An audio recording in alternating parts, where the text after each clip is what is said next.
¿Me oyen? Sí, me oye, sí se me oye. Bueno, buenas tardes a todos. Antes que nada, pues muchísimas gracias al Ayuntamiento de La Frontera por organizar esta Feria de la Piña. Gracias por invitarnos. Sinceramente para mí es un honor poder estar aquí rodeado de toda esta gente tan valiosa que ahora presentaremos. Y lo que vamos a presentarles es un poco contar aquellos inicios del cultivo de la piña, que fueron tan anecdóticos y a veces tan difíciles, tan ilusionantes, y que bueno, fueron los comienzos de todo este sector que hoy pues contemplamos, disfrutamos y tenemos gracias a algunos productores que tenemos aquí. Para no enredarme más, hago una presentación corta, empezando por mi derecha y por el extremo de allí tenemos a Pablo Carmona, comercializador, una de las principales comercializadoras de la isla de la piña tropical, agricultor, y que también estuvo en sus inicios con la comercialización de esta fruta en principios de los años 80, y fue uno de los pioneros en la comercialización. José Miguel Hernández, hijo de un agricultor que fue lo mismo, pionero en el cultivo de la piña. Su padre, Facundo Hernández, ¿verdad?, fue uno de los primeros que empezaron a cultivar piña. Juan Cabrera, del Instituto Canario de Investigaciones Agrarias, ha dedicado gran parte de su vida profesional a la investigación de la piña tropical, que como ahora nos contarán, pues la investigación ha sido paralela con el desarrollo del cultivo de la piña en el Hierro, y bueno, pues gracias a ellos y gracias al empeño de los agricultores ha sido un trabajo conjunto a lo largo de toda la historia de nuestro cultivo. Siguiendo aquí a mi izquierda tenemos a don Marcos Barrera, uno de los primeros trabajadores que conocieron la piña tropical, de los primeros que plantaron piña en una finca en la que él trabajaba como encargado, y bueno, fue un poco uno de los descubridores del cultivo de la piña. Luis Gutiérrez, ¿verdad? No estoy equivocado. Luis Gutiérrez, uno de los primeros agricultores también que comenzaron con la piña tropical y que sigue siendo agricultor hoy en día. 40 y pico años de cultivo y de agricultor y de profesión. Bueno, sin más preámbulos y sin más presentaciones, pues me gustaría empezar pues con una pequeña pregunta para que cada uno nos cuente, cada uno sus anécdotas de aquellos primeros inicios de cómo conocieron la piña, cuáles fueron las primeras noticias que tuvieron sobre la piña, aquella planta extraña que nadie conocía y por supuesto aquel fruto que nadie conocía. Y bueno, cada uno tiene su historia que contarnos, y como el primero que me lo contó y quizás el más antiguo, ¿verdad? Vamos a empezar por don Marcos. Cuéntenos alguna anécdota de aquellas primeras experiencias. Bueno, yo trabajaba en la finca que hoy es del Cabildo, que era de un grupo de palmeros, era una sociedad, y uno de los socios, José Apolo, dio en un viaje que dio a Venezuela, porque él todavía tenía propiedades allá, vino con una maleta que según él dice que era la maleta que había llevado para el cuartel, y después la llevó en su primer viaje a Venezuela y la vio por allí, y como los vientos aquí eran un desastre, el plátano se lo llevaban los temporales, le dio por traer una maleta de piña. Esa maleta de piña la plantamos abajo en la finca, el padre de este señor, el Facundo Hernández, y yo, y ahí la empezamos a atender con estiércol y con los mismos abonos de la platanera, con nada de... y dio unas piñas preciosas, piñas de 1,5 kilos y de 2 kilos. Entonces Tomás Jaleno, o sea, Tomás Pino Pérez, que era uno de los dos, era el encargado de la finca, y además tenía una finca aparte, la finca de las Hachas, que era de 5 socios. Le dice, Marcos, ¿tú crees que esto...? Digo, hombre, por hacer la prueba. Y entonces cogíamos toda la planta de allí, porque los palmeros no la iban a plantar allí, y la llevamos allá y empezamos a hacer unas pruebas. Vimos que sí, que podía ser un negocio. Entonces vino don Víctor Galán a ver la piña y a empezar a trabajar con la investigación de la piña. Y después vino otro perito que estaba encargado de los viveros de Güímar, que era un hombre más viejo que don Víctor Galán. Jesús García Samarín. Jesús García Samarín. Pueda que sí. Sí. Vino por aquí, entonces ya los animó a nosotros también, y entonces Medina se embarcó a Venezuela y trajo 2 containers de piña para las 3 fanegas que tenían balutas, y entonces empezamos a plantar la piña allí. Y la historia de los plásticos fue por unas revistas que vinieron de África y se veían tendiendo los plásticos de Italia. Entonces tendimos los plásticos y plantamos la primer piña que se plantó aquí en plan ya comercial. Fue en el último lote de la izquierda, mirando hacia el mar, de la finca Las Hayas. La finca Las Hayas. Se plantó todo el lote, que eran 3 fanegas, con la piña esa. Después vimos qué tal, y entonces se marchó Manuel Luis Cáceres a África y trajo de África una piña, el Barón de Rochelle. Tipo Cayena, sí. Que no dio mucho resultado porque era muy frágil al viento. Se hacía picada y el viento se la llevaba. Hasta ahí llego yo. Bueno. Eso siguió para adelante. Sí. Después ya vino Mauro León, también plantó. Vino después, más tarde, por mano de don Federico Padrón, una que le llamaban Santo Domingo. Cayena de Santo Domingo. Cayena de Santo Domingo. Que era una mezcla de... Dice que era un injerto de la roja española y... No, esa era Puerto Rico. Había también Puerto Rico. Esa era otra variedad. Otra variedad, que era una mezcla de la roja española con la cayena. Con la cayena. Correcto, sí. Así es. Hasta ahí llego yo. Fueron las primeras iniciativas y las primeras plantas. También. Y todo fue por los vientos y que las plataneras no salían. También cuando hablaba con ustedes antes de esta entrevista o de este coloquio, Luis nos contaba también que también tuvo una experiencia pionera en las primeras plantas que él cultivó, que también las trajo de Venezuela. Cuéntanos un poquito, Luis, cómo fue aquella primera. En el año 78 mi hermano fue a Venezuela, y entonces yo le dije que trajera planta de allá, que trajera planta de piña, ¿no?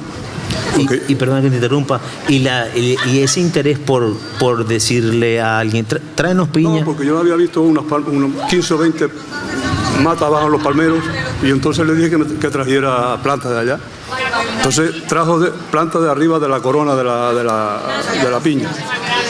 Entonces yo la enviveré ahí en casa y estuve bastante tiempo ahí enviverada, y después ya la llevé abajo a la finca. Y entonces pues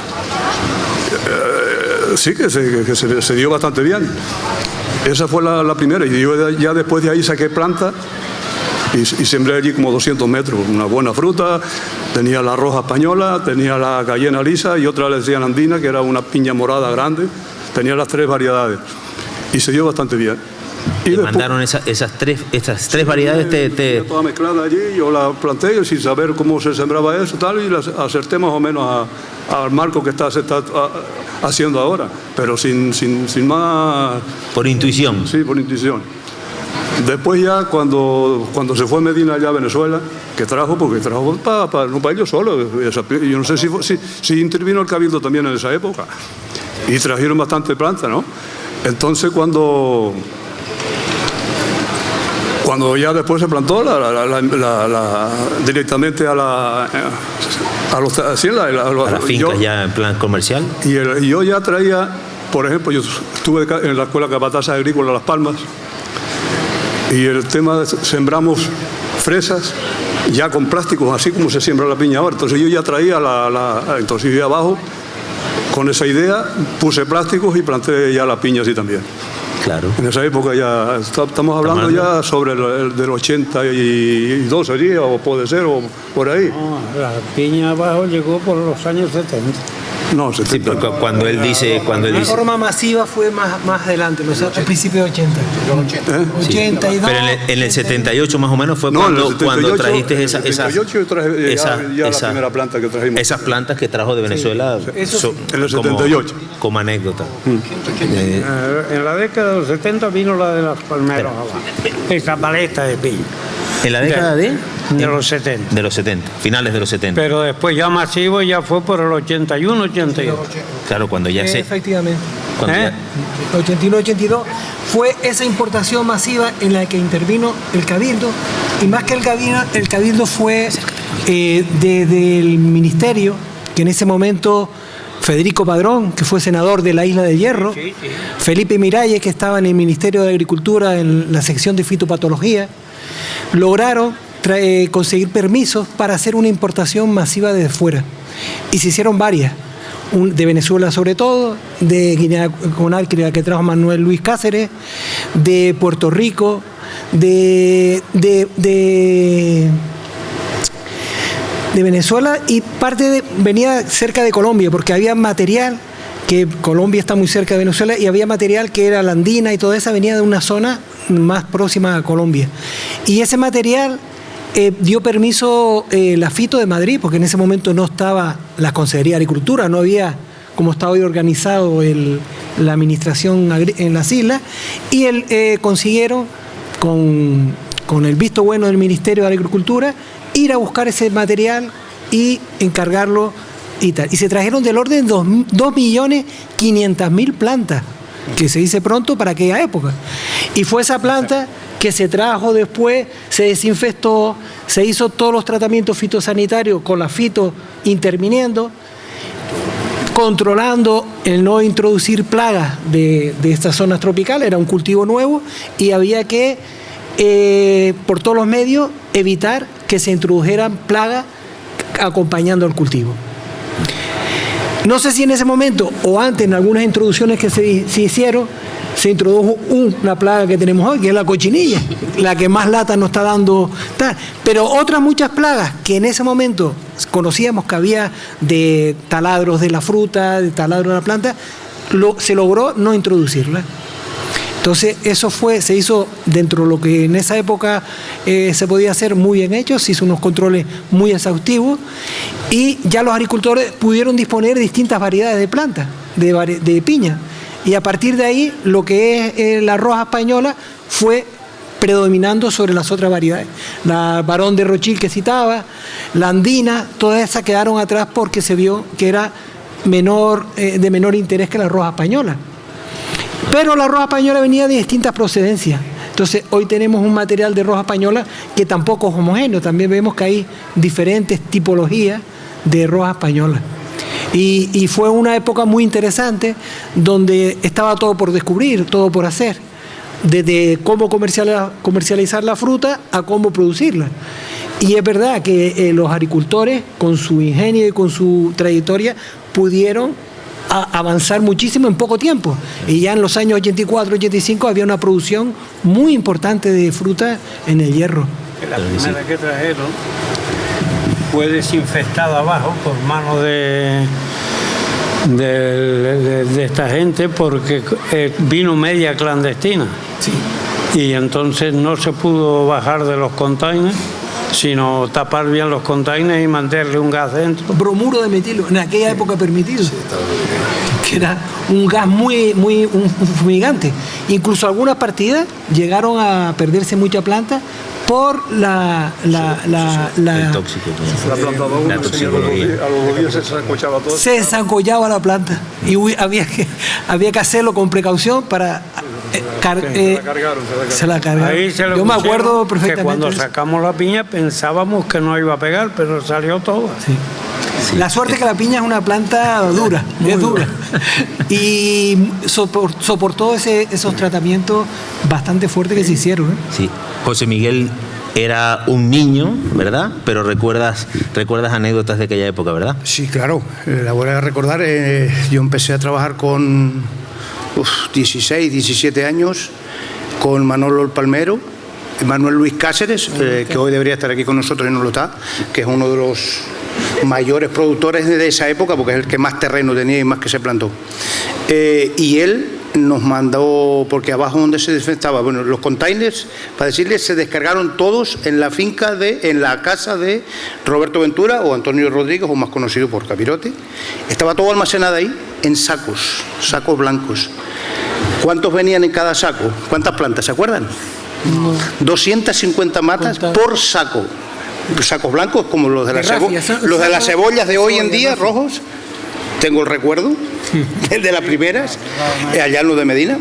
Y de ahí se iba sacando toda la planta, se lavaba en un medio tanque enorme que tenía abajo, donde está el almacén hoy de Europlátanos, tenía Manolo, para poderlo distribuir después allá a los demás. Había que llevarlo hasta allí, porque allí es donde se lavaba, y de allí se distribuía. Y yo me acuerdo de ir con los compañeros a donde Marcos Barrera allá, a plantar planta, la piña allá de Medina, que fue donde primero se empezó, y después ya seguimos con Manolo. Y los plásticos que nos han vuelto a poner, de 4 filas, ¿te acuerdas, Marcos? A 4 filas, imagínate, para trabajarla después. Los plásticos eran anchísimos y todo a 4 filas, todo a 4 filas. Y después ya volvimos a cuando Manolo se fue a Guinea. La anécdota de él, de cuando el atentado estuvo más de 3 meses sin salir de la Guinea, cuando el atentado terrorista allá, y se quedó encerrado. Y aquí habíamos trabajado, un golpe de Estado, aquí habíamos más de 30 personas trabajando con Manolo. En Guinea Conakry. En Guinea Conakry, cuando él fue a buscar la piña. Y habíamos más de 30 personas trabajando con él, haciendo todo el trabajo y yendo a sembrar los demás. Y arrancamos toda la finca que está al lado de la de Luis, toda completa, no sé si se recordará, de plátanos completa. La arrancamos completa para plantársela de piña. Por eso te digo que fue en esa época el mayor productor, que plantó piña, más cantidad de terreno de esa época fue él. ¿Y qué variedad trajeron de allá? No. Nosotros empezamos a plantar la que había venido de Venezuela, la roja. La que él trajo después ya fue en la finca por donde está el almacén, lo que acaba de ser de invernaderos ahora, por el almacén para arriba, delante de su casa. Pero la primera que empezamos a sembrar fue la que vino de Venezuela, con Manolo también.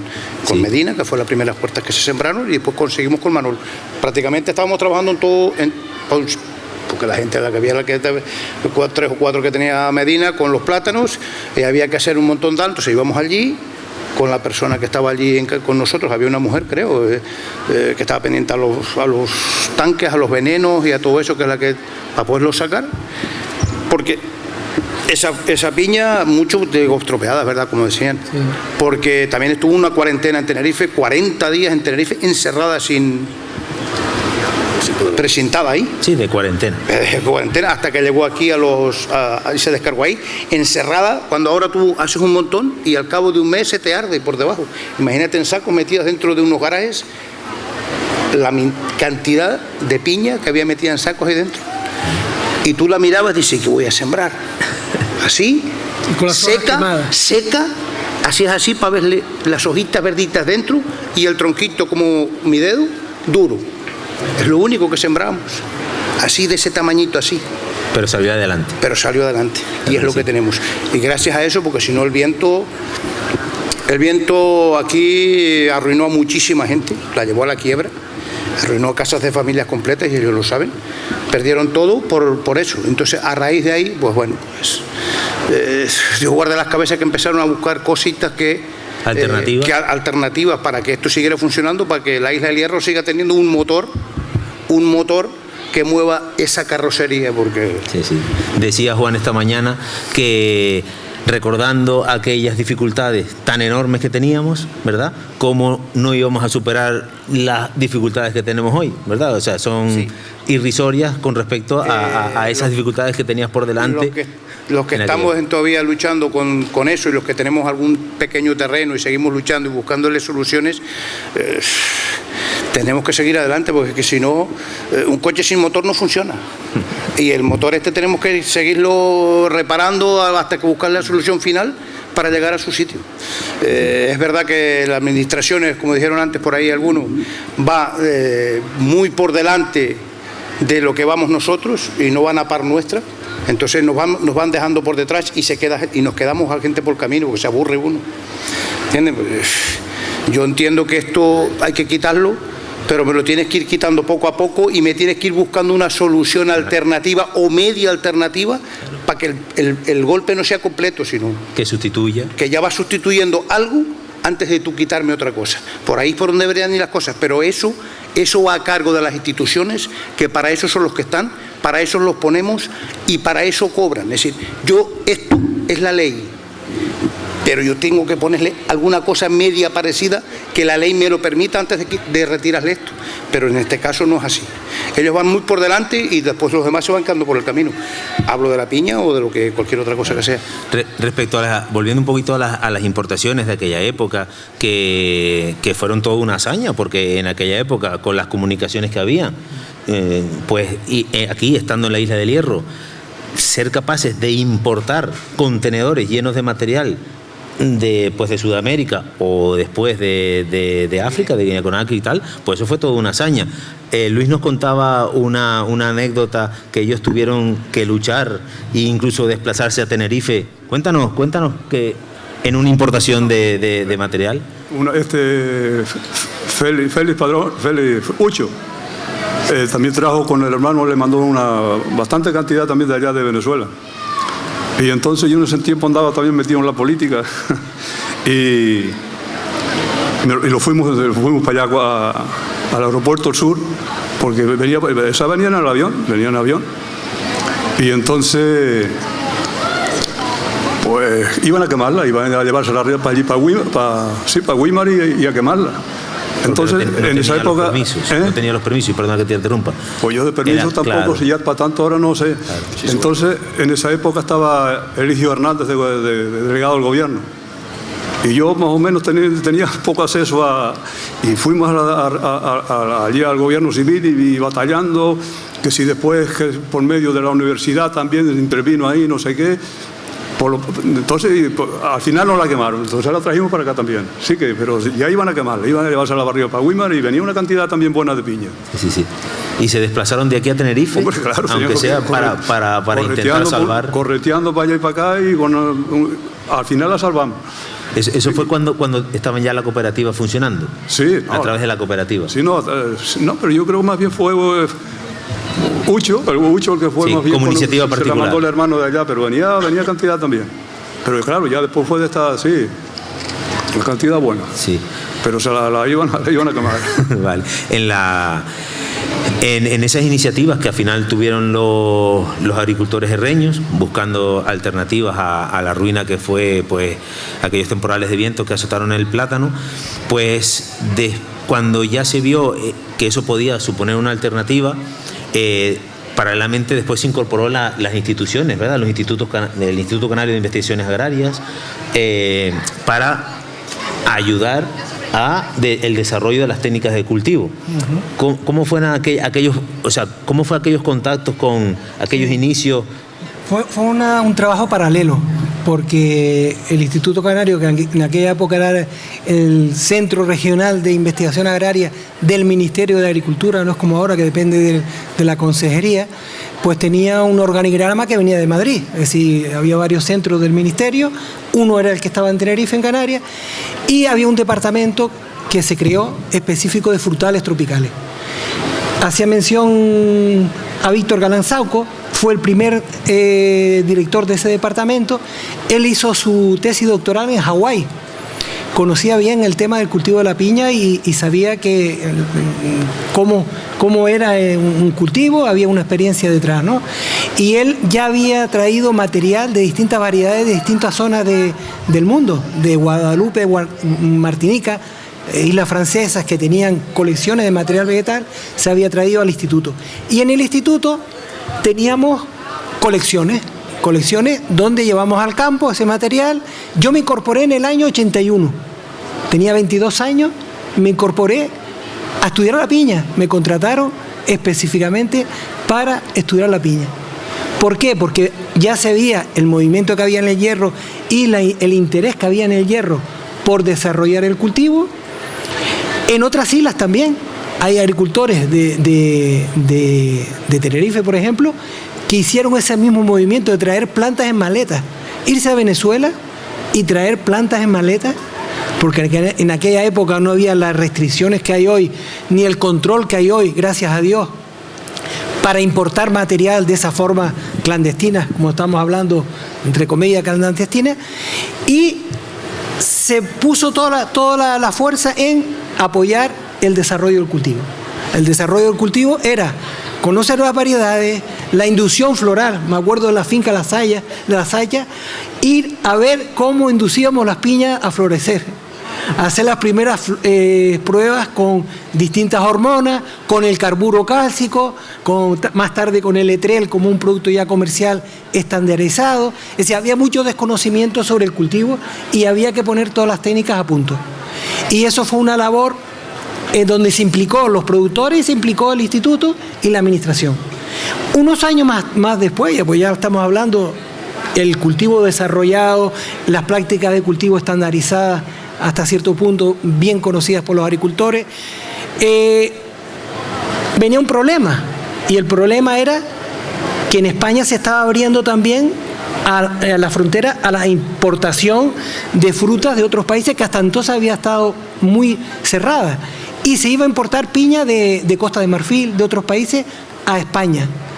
Y claro, en Canarias decíamos, con todas las medidas de control que hemos tenido para no importar plagas y enfermedades de otras zonas, si ahora encima empieza a venir fruta de África, de otros países, a la península, y de la península a Canarias, todo ese esfuerzo que hemos hecho para controlar que no entre plagas se nos va a arruinar.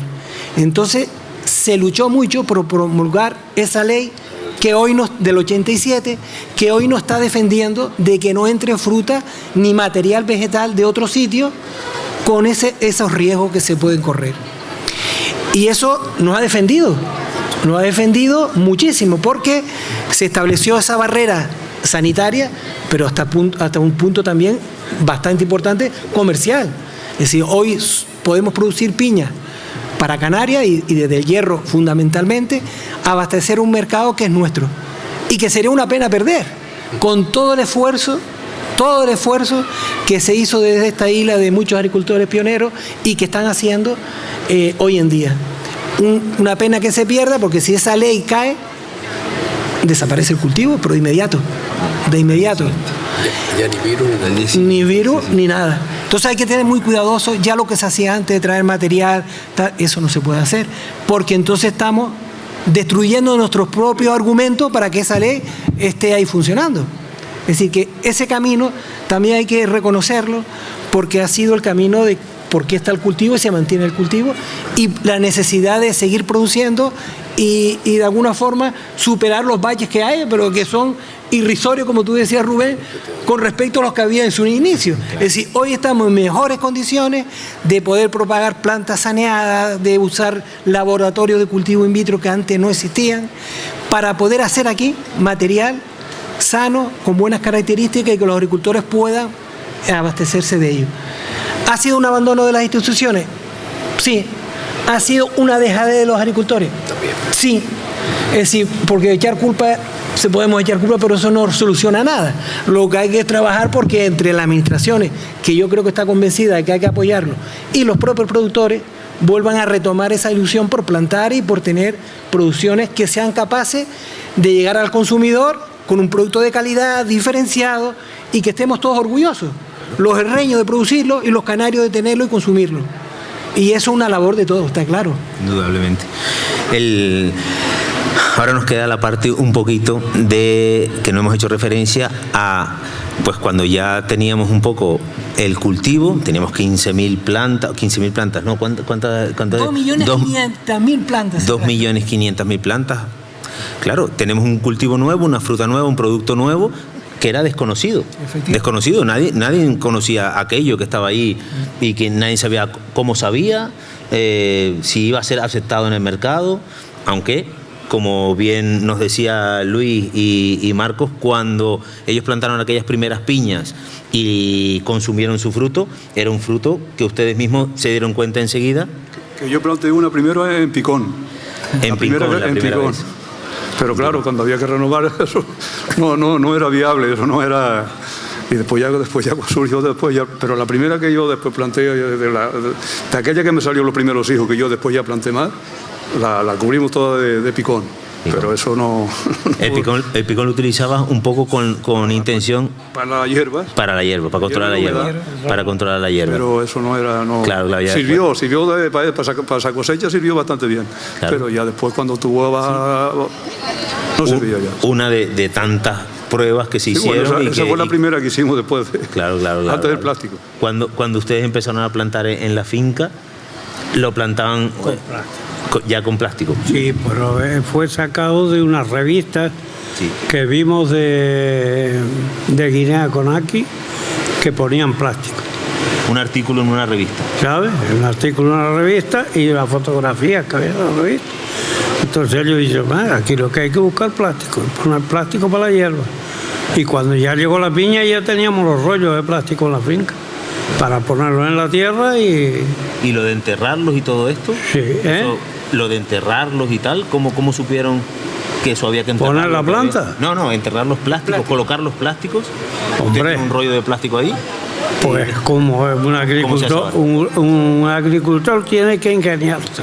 Claro. ¿Cómo ponemos el plástico? Pues aquí, distancia. Abrir un surco, meter las puntas y...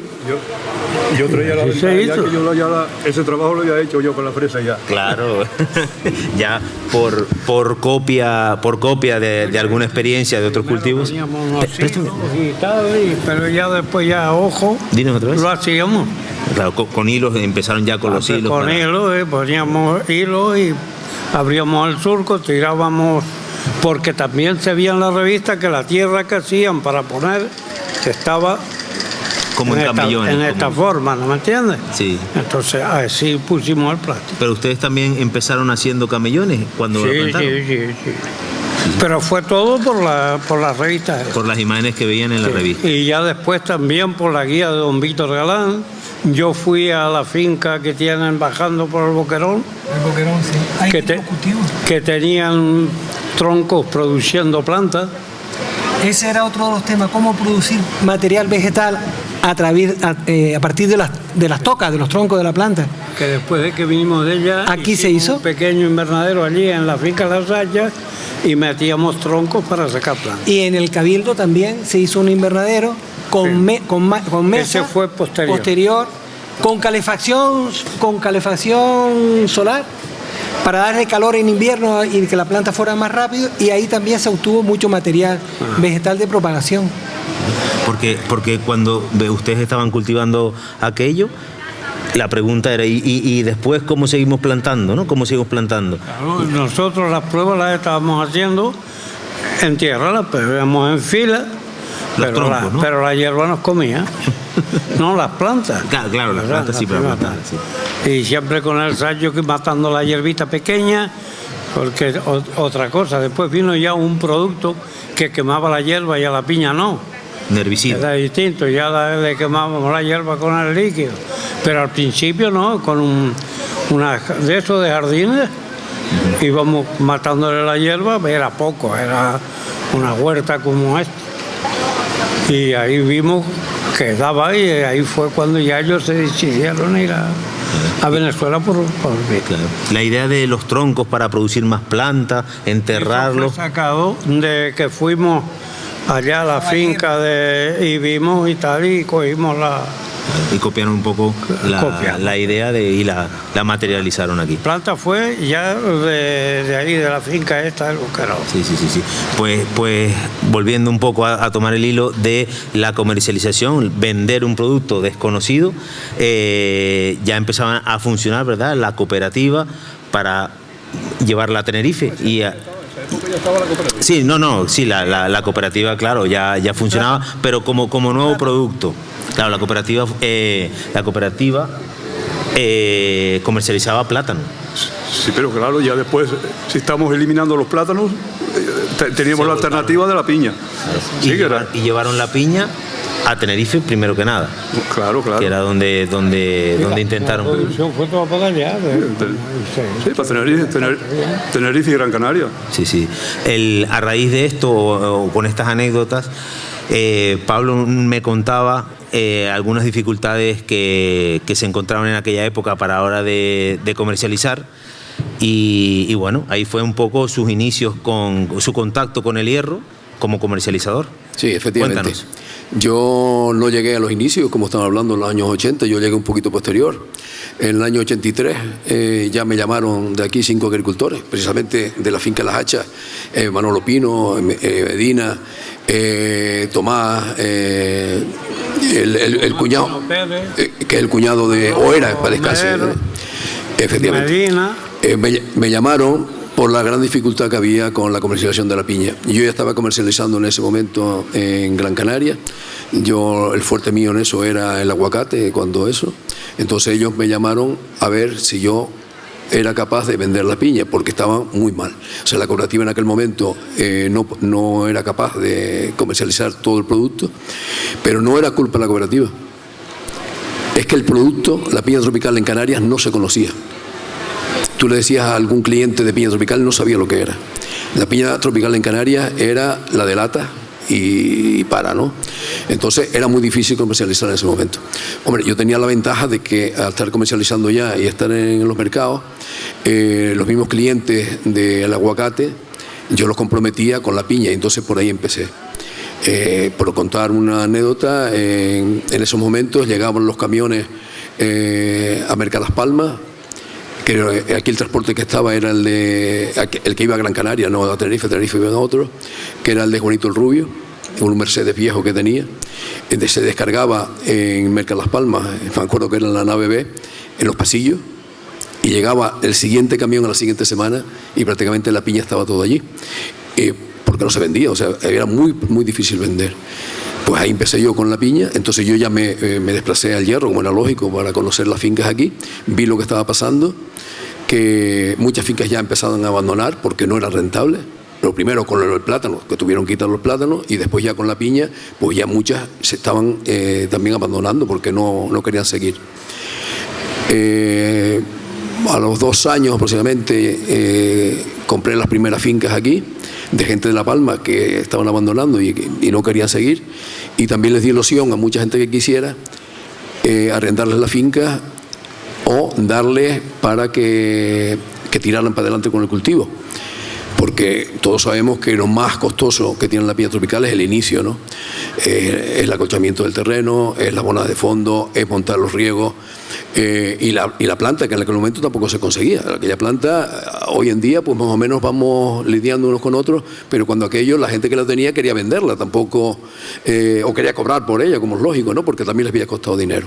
Pues yo me comprometí con muchos, o los que se quisieran comprometer conmigo, a darles todo, que no tenían que poner nada, con la única condición de que entregaran las producciones cuando dieran, a los 18 meses. Pues fíjate tú, esperar por 18 meses para irme cobrando de la deuda. Y así entró mucha gente, se animó mucha gente a seguir, y la verdad que tuvimos un auge. O lo nuestro, en aquel momento no éramos SAT, en aquel momento éramos particulares, no éramos SAT. Después ya se constituyó la SAT, hasta el punto que ahora tenemos 76 socios. Pero yo lo que quiero significar con respecto a eso es que, aparte de los socios, son las fincas propias que nosotros tenemos, propias y arrendadas, ¿no? O sea, en propiedad y arrendada. Que eso también nos da un colchón, por así decir, de que siempre tenemos lo que es una producción para mantener unos clientes. Eso es muy importante tenerlo así. Pues, como digo, eso fueron los inicios míos aquí. Yo no lo conozco, como estamos hablando, el principio de los años 80, las primeras plantaciones, pero sí ya cuando estaba el cultivo establecido, por las circunstancias que estamos hablando. Pues sí, empezaron pues esas comercializaciones y bueno, y como teníamos un poco el mercado para nosotros solos, porque éramos los productores, pues bueno, una vez que se conoció pues la piña como fruta en fresca, ya no enlatada ni en conserva, pues ya hubo el despegue de la demanda, que a su vez retroalimentó las plantaciones, y ahí empezó un poco pues el auge de la piña del Hierro, donde se incorporaron seguramente nuevos agricultores que o incluso personas que no tenían vínculo con la agricultura y que decidieron invertir o apostar por ser agricultores, con un desarrollo de todo lo que es el matorral como zona de cultivo. No cabe duda de que cuando se pasó ese bache en principio, que como digo, fue muy difícil en el sentido de la comercialización porque no se conocía el producto en Canarias, superamos ese bache, ya se empezó a trabajar en la comercialización, porque no cabe duda de que tú no puedes tener un producto, un cultivo, si no tienes venta de él, ¿no? Y ese quizás posiblemente sería el fallo que surgió en aquel momento, de poner tantas plantas, los 2,5 millones de plantas que estás hablando, Juan, de ponerlos al mismo tiempo sin tener garantizado lo que es la venta. Es que si no tienes la venta no te sirve. Y quiero recordar también que en aquel momento también se hicieron algunas exportaciones a la península que fueron un desastre. Tal vez Luis eso lo conoce un poco mejor. No daba resultados. Efectivamente, no dio resultado. Creo que hasta a los agricultores le costó dinero enviarlo porque la cooperativa es así, las cooperativas son de esa manera. Y yo lo que quiero decir con eso es que tal vez no era conveniente haber puesto los 2,5 millones de plantas al mismo tiempo, sino ir de forma escalonada, ir buscando el mercado, que el mercado lo aceptara y seguir avanzando. Ahora, después que se estabilizó, precisamente ya pasamos esa crisis, por así decir, es verdad, de que ya el cultivo empezó a ser rentable, ya se empezó a demandar, los agricultores se animaron, plantaron, entró gente fuera del sector, no los agricultores tradicionales que había, también entró gente y tuvimos un boom de la piña, hace aproximadamente 10 años, que hubo un boom de la piña porque era rentable producir, porque se comercializaba bien, el agricultor lo estaba cobrando bien, y ahora pues nos vino el bache que tenemos que superarlo. Yo estoy completamente de acuerdo con lo que estamos nombrando, de que si al principio costó tanto y tantos sacrificios sin medios, ahora que tenemos medios, es más fácil superar todo este bache. Y yo espero, y yo que ya soy un viejo, y soy optimista, en la juventud o los jóvenes agricultores o gente más joven, creo que tienen que seguir para adelante y superando esto, ¿no? Claro. Eso es lo que yo creo.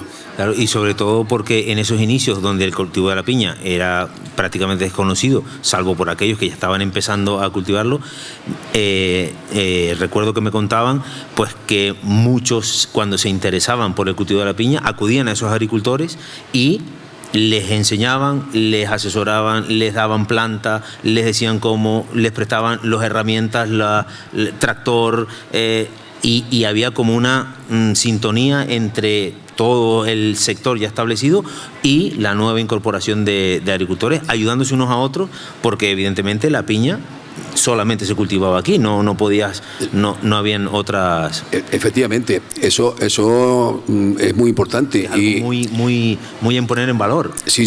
Y yo eso, la verdad que lo echo de menos ahora, porque esta crisis que estamos pasando, se habla mucho de que tenemos problemas y tal, pero después tampoco veo que la gente se esté implicando, o los agricultores en este caso se está implicando mucho, cuando esto tendría que tener una implicación absoluta, o sea, estar pues todo el mundo, sobre todo las charlas que se dieron ayer, que fueron unas charlas muy interesantes por los técnicos de ICIA, y la verdad que me quedó pena porque yo vi muy pocos agricultores en esas charlas, cuando son charlas muy interesantes, y si no, por lo menos para arropar a estos técnicos, que había pues 14, si no me equivoco, 12 técnicos que vinieron con todas las pruebas que se están haciendo, porque se están haciendo muchas cosas que no se conocen, y ahí se dieron a conocer ayer todo lo que se está haciendo, ¿no?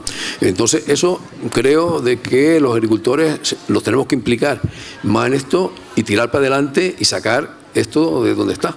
Y se va a salir, eso puede estar seguro. Seguro que sí, porque estamos todos haciendo fuerza por eso, seguramente. Solamente por mencionar una cosa más, nuestra roja española, nuestra piña, la que consideramos nuestra por autoselección y descarte de tantas y tantas variedades que vinieron a lo largo de todo este principio de la historia. ¿Qué características puede tener? ¿Qué otras características tenían las demás variedades que no les gustaban?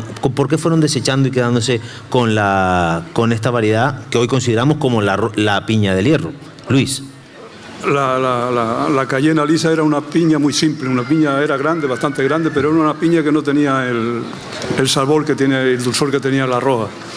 Y después la andina esa, la morada aquella también era una piña muy simple, y eran piñas bastante grandes, hasta de 3 kilos y de más de 3 kilos. Pero no era como una piña roja bien madura y bien soleada, eso es la mejor. Claro, la calidad del fruto y Sí. también después la planta se comportaba de otra manera. Era mejor de cultivar. ¿O Más delicada también. Era más delicada. Sí, más delicada. Sí. Sí. Don Marcos, ¿usted qué recuerda respecto a esto? Lo que recuerdo es que sobre las variedades, por ejemplo, la Barón de Rothschild era muy delicada para el viento. Esa era una de las causas.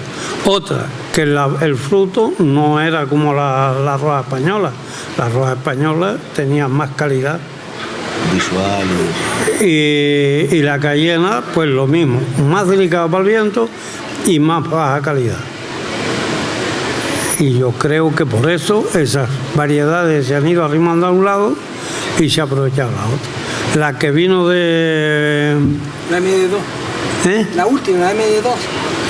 Sí, esa era muy parecida a la roja española y está todavía ahí alguna más por ahí, que son las que se están cosechando. Ah, de Puerto Rico, la de Puerto Rico. La de Puerto Rico. La de Puerto Rico es muy parecida a la roja española. Sí. Sí. José Miguel, ¿qué recuerdas de un poco de las variedades de... Bueno, sí, lo de las variedades, a título de agricultor o de vendedor, lo que dice Luis, son piñas de 2 kilos y a la hora de vender tu beneficio sería mayor, pero a la hora de mercado realmente quien comiera esa piña, hay que ser reales, quien comiera esa piña no volvía a comer una piña del Hierro. Entonces desde ahí viene un poco el descarte, porque nosotros la comíamos aquí y tienes que cogerla muy bien seleccionada y en poquitos días para tú podértela comer y decir, esta piña no sirve. Pero entonces, claro, si no la coges en su momento óptimo, la persona que fuera a comprarla al mercado y se comiera esa piña, dice, si esta es la piña del Hierro, yo no compro más. Entonces, desde ahí se va descartando lo que ellos decían, ir quitando, ir dejando la que más dulce, la que mejor sabor tiene. También hay que saberla coger, pues si la coges verde en invierno, es un verode, no tiene azúcar, y el azúcar se la da al sol. Entonces hay que saberla también coger en su momento óptimo para que sea yo creo que de ahí pues todos los agricultores en general se han ido quitando esas piñas de las fincas por el motivo de que es que te estás castigando a ti mismo. Si tú pones eso en el mercado no lo vas a vender y la que compra esa piña no va a comprar la otra. Y no te interesa, más que nada eso no interesa a nosotros que somos los que la producimos, sino ir quedándonos con la mejor calidad de piña para el consumidor. Indudablemente la preocupación del agricultor tiene que ser, evidentemente, producir un producto de calidad en la recolección que esté en su punto de maduración adecuado para que después el consumidor... Digo, hasta hace unos pocos de años, no hace 6, 7 años, todavía habían fincas que podían tener 4 o 5 mil plantas y yo reconozco de los problemas de las cooperativas porque, pues sí, porque estaba en su punto, pero claro, punto porque son piñas de 2 kilos. Y a nosotros como agricultores... Los kilos. Los kilos son kilos y es dinero, pero a la hora de comercializarla no. Entonces, después ya no vendes la otra tampoco, porque el que compra una piña de esa no compra otra, eso está claro. Por su sabor, por su textura no era buena. A lo largo de la historia del cultivo de la piña del Hierro, también hubo un momento bastante llamativo, determinante, que fue la introducción de la MD2, de la piña que llaman pues la piña dulce, la piña MD2, que tuvo cierta acogida y sobre todo por parte del consumidor una acogida bastante buena, bastante aceptable, y aquí en el Hierro como variedad, debido a que pues apostábamos y teníamos esa trayectoria de nuestra roja española, de nuestra piña, se introdujo, fue aceptada por los agricultores como algo novedoso. No ha seguido creciendo la producción, pero se sigue produciendo. Respecto a la MD2, que es una piña que demanda el mercado, indudablemente, no quiere decir que la roja no la demanden, pero que sí es un artículo que tiene su mercado. ¿Qué opinión tenemos los agricultores de la M2? Yo personalmente, estando trabajando en la cooperativa, que fue cuando se pudo atraer en cantidades, 4 o 5 mil plantas que trajeron varios agricultores así de golpe, y ya prácticamente, no sé si tendrán 100 plantas cada uno, el mayor problema que yo le veo a la piña es que, como hablamos antes de la otra, es más débil. La planta es más débil, coge más enfermedades, tienes que tratarla mucho más y no tenemos con qué. Entonces por ahí te va costando mucho, nos va costando mucho. Tú ves una piña ya así buena, la vas tratando y cuando la vas mirando ya se te jodió la piña. Entonces claro, tú no estás cultivando 18 meses una planta para después de 1000 plantas botar 800 piñas. Eso no es rentable. Por mucho que tú me pagues a 3 euros el kilo de la M2, ya estamos hablando de rentabilidad, no de sabor. Que también te digo una cosa, la piña de M2 en el Hierro es buenísima. Yo la he probado en varios sitios en la península y es asquerosa. Lo digo así delante de todo el mundo. La piña M2 que yo he probado en la península en varios sitios es asquerosa. Ruin, pero M2, pero ruin, ¿eh? No sé si es por los sitios donde se produce, por el sol, por su textura, por lo que no tiene nada que ver con la M2 que hemos producido aquí, que no la producimos, pero creo yo que la mayoría es por la cantidad de enfermedad que coge y lleva un tratamiento mucho mayor que la roja española, porque si no lo produces, tú no vas a ver lo que te estamos hablando, no vas a producir 1000 piñas para botar 800 y quedarte con 200 por muy bien que te la paguen, porque estás perdiendo dinero. Entonces siempre se va quedando la roja, porque se llegaron a introducir, no sé si Luis se acordará, varios agricultores de traer 5000 plantas, uno solo. El otro, de traer carros completos con las plantitas así, que eran de viveros de Tenerife, y nosotros repartirlas. Y se repartieron en un par de meses tranquilamente 25 o 30.000 plantas de esas. Yo no sé si habrán en el Hierro 5.000. Claro. ¿Tú tienes plantadas M2, Luis? Ya la quité, ya. ¿La quitaste? ¿Por las mismas razones?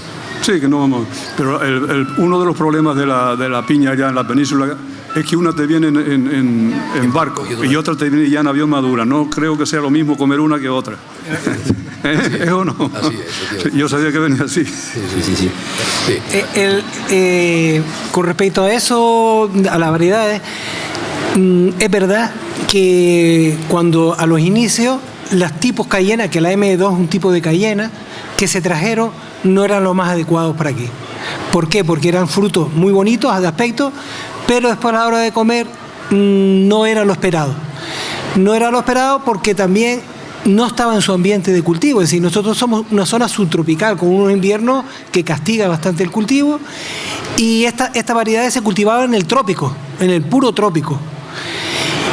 Cuando se desecharon y encima la Barón de Rothschild, que era un tipo Cayena, tenía todo lleno de pico las hojas, muy llena de pico las hojas. Cuando venían los vientos se aserraban unas con otras y se secaban las hojas. Después de un viento, a los pocos días veías las hojas todas secas, porque ella misma se hacía daño. Es decir, no eran variedades adecuadas para las condiciones de aquí. En el mercado internacional, a nivel mundial, tampoco era la mejor, porque las variedades esas se diseñaron en su momento para la fruta en lata. La mayor producción de piña en esa época, estamos hablando del final de los años 70, 80, era dedicada a la industria, no era para el consumo en fresco. Con la aparición de la M2, ya hablando a nivel internacional, el mercado de la piña dio un vuelco, y el consumidor que estaba acostumbrado a comer piña en lata, como pasaba en Canarias, fuera de las zonas tropicales, el consumir piña M en fresco ya era un atrayente, porque la M2 era más dulce. De hecho, la variedad se llamaba extra dulce, no le llamaban M2. Y eso dio un vuelco a nivel internacional en el consumo de piña. Aumentó muchísimo el consumo de piña en todos los países occidentales. En Canarias la M2 es una fruta buena, una planta más delicada, es una planta que en otras zonas, en otras islas, ha sido y es ahora mismo algunos agricultores la única que tienen para cultivar, y les va muy bien, y son condiciones, emplazamientos seguramente distintos que frontera, porque ya sabemos que en Canarias no es lo mismo Beneguera, en Mogán, que frontera, o que Valleguerra o que Weimar, y han encontrado su hueco. Han encontrado su hueco, e incluso aquí en el Hierro seguramente tendrán cultivo bajo cubierta, bajo invernadero, cultivo protegido, también tendría su hueco.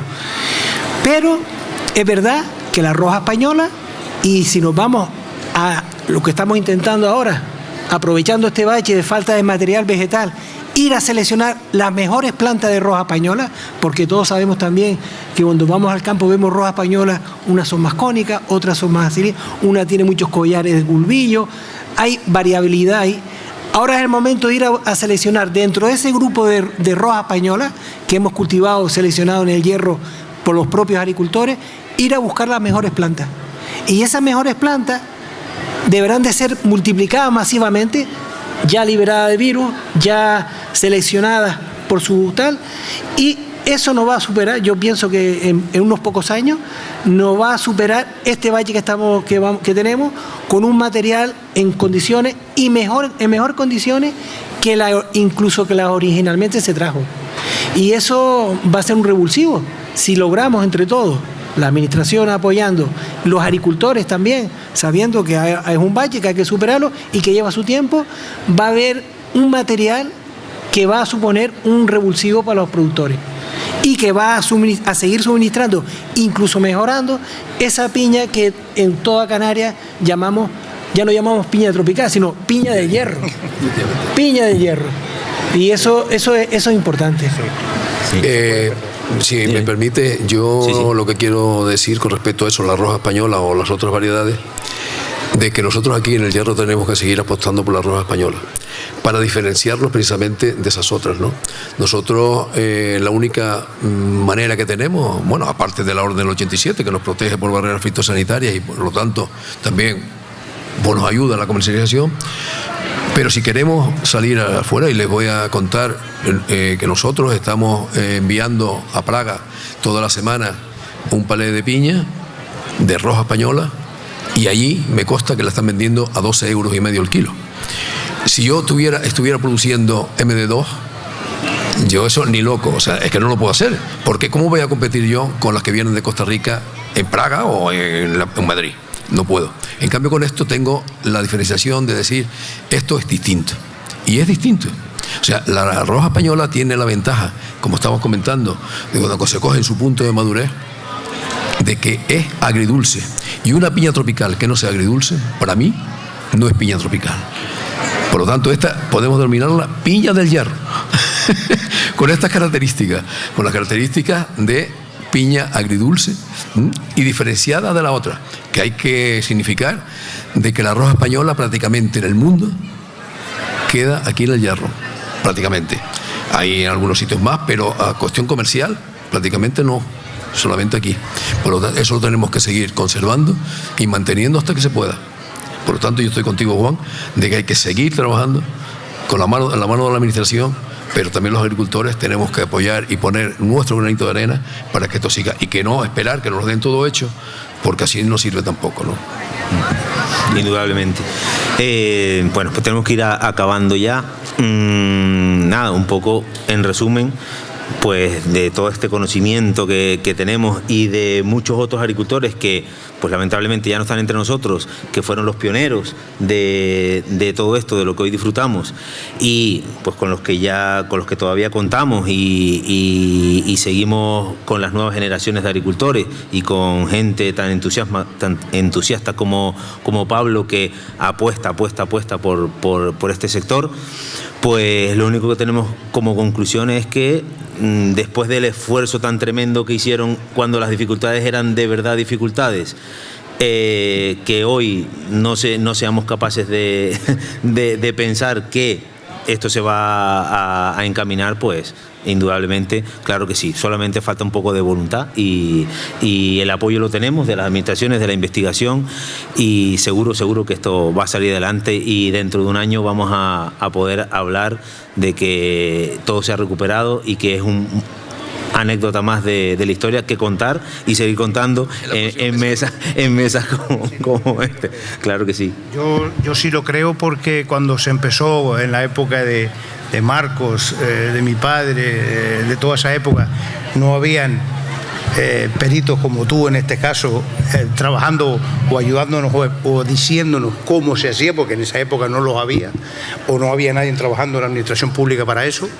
El apoyo era poco, en esa época era cada uno así. Hoy en día está todo, los equipos de investigación del ICIA, un cabildo, unas oficinas de agricultura con varios peritos que me imagino suficientemente preparados con lo que tenemos aquí en esta isla, aunque hayan estudiado mucho, me imagino que se habrán volcado un poco más al sector, que es lo que es donde están trabajando. Y yo creo que con eso, y sobre todo la implicación, Pablo dice que nosotros sí, pero claro, si me encuentro con los problemas y voy a buscarlos, a buscar la solución y no la hay, te quedas en el camino, por mucho que quieras hacer, abono orgánico, no sé qué, muchas cosas que quieras hacer. Entonces hoy sí necesitamos más de la administración, porque tiene los medios, tiene la finca experimental, que si tú haces los experimentos ahí, para sacar algo bueno para mí, lo estás haciendo en general. Si yo no, por eso no te voy a machacar y te voy a decir, estás intentando solucionarlo, pero lo tienes que hacer para que salga, no solo en Tenerife. Aquí hay una finca experimental que depende del Cabildo Insular del Hierro, que es de agricultura y que tiene que arrimar el hombro y cada vez más. Es para todos en general. Y después los agricultores ponen de nuestra parte. Yo tengo que poner de mi parte en mi tierra, en mi terreno. Y cuando tengo los problemas voy a buscar las soluciones a la administración, que es donde tengo los técnicos. Estás tú, está tu compañera, para poder salir adelante, que me enfoquen bien los productos que puedo utilizar, los que no puedo utilizar, porque eso lo tenemos hoy. En los inicios no existía. Claro. Y se ha llegado hasta aquí. Yo digo lo que dice Pablo, sí, vamos a salir. Lo que pasa es que cada año que pasa se queda más gente en el camino y menos gente que quiera. No, yo voy a empezar. No, tal como está la cosa, yo no voy a invertir con lo que cuesta en una finca para empezar con la piña con los problemas que tiene. Claro que sí. Porque ahora mismo no lo haría nadie. Pero lo vamos a... Entonces, claro, estamos aguantándolo para que no se caigan los que hay, los que tienen mucho, los que tienen poco, los que tenemos 4.000 metros, los que tienen 15 fanegas. Que hay que mirarlos a todos por igual. Claro que sí. Esa es otra. Sí. Vamos a seguir adelante indudablemente, porque además se lo debemos a estos señores que nos impulsaron. Claro que sí. Si me lo permiten, un brindis por la piña, por el sector y por el hierro. Por la piña. Muy bien. Claro que sí. Okay. Bueno, y ahora llamamos al escenario a don Marcos Antonio Casañas Barrera, concejal del Ayuntamiento de La Frontera, para la entrega de un pequeño reconocimiento por su colaboración y participación a todos los miembros de esta mesa redonda de hoy.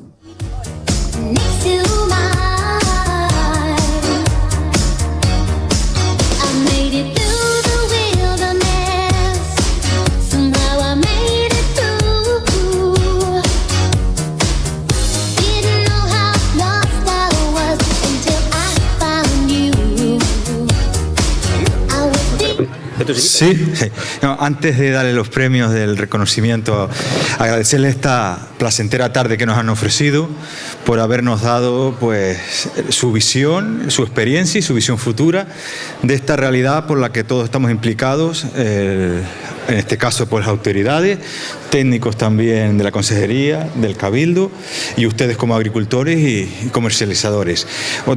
Nada más decirles otra vez gracias y esperemos vernos con mejores en la próxima feria y con mejores resultados. Resultados con las expectativas ya superadas, diciendo ya vamos encaminados de este bache. Muchas gracias otra vez.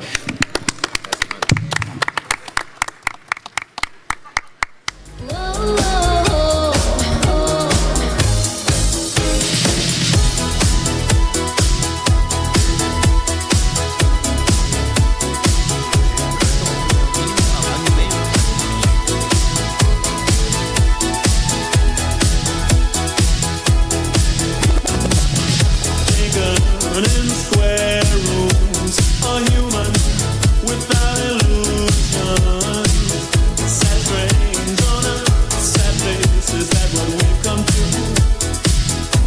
Sí.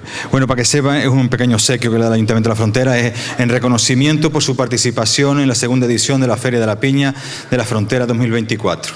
Feria de la Piña, La Frontera. Muy bien.